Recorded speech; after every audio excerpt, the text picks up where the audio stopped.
ওদেরকে চলে এসেছি বাস স্ট্যান্ডে, কারণ আজকে বাড়িতে কয়েকজন আসবে, ওদেরকে এগিয়ে নিতে এসেছি। আর ওদেরকে বাড়িতে রেখে একটা জরুরি কাজ করতে বেরিয়ে পড়লাম, কারণ আজকে একটা ভেরি স্পেশাল ডে। তো অ্যাকচুয়ালি আজকে হচ্ছে মা বাবার অ্যানিভার্সারি, তাই মাকে বললাম একটু চোখটা বন্ধ করে তুমি দেখো, তোমার একটা গিফট এনেছি। তাই মা দেখে খুবই খুশি হয়ে গেছে। আমাদের মধ্যবিত্ত ফ্যামিলিতে এটাই অনেক একটা, যে জিনিসটা তুমি কত বড় দিলে সেটা বড় কথা না, তুমি জিনিসটা হাতে করে এনেছো, মা বাবারা এটাতেই খুশি হয়ে যায়।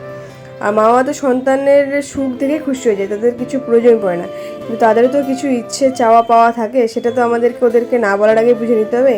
তাই জন্য ও মায়ের জন্য একটা গিফট ছিল। আর এদিকে মারা আজকে শিক্ষা নেবে, তার জন্যই সকাল থেকে বাড়িতে তোড় জোড় একদম জরুরি সব জোগাড় চলছিল। এদিকে বাবাকে একটু তিলক সবাই কেটে দিচ্ছে, কারণ শিক্ষা নেবে, একটা তিলক তো কাটতেই হবে। তো এখন মারা বেরোনোর পর মায়ের বসো, তোমার একটা ছবি তুলে নিলাম। আর সত্যি বলছি অদ্ভুত সুন্দর লাগছিল দেখতে। আর দুপুরে একটু কীর্তন হচ্ছিল, ভোগ চলছিল, তার জন্য সবাই কীর্তন দিচ্ছিল। গোপালের আজকে অন্নভোগ লাগিয়েছে, আর আমার গোপাল আজকে অন্নভোগ পেয়েছে। সত্যি গোপালের আজকে মুখটা দেখে কত না সুন্দর, গোপাল আজকে আমার কত খুশি হয়েছে, অন্নভোগ পেয়েছে গোপাল।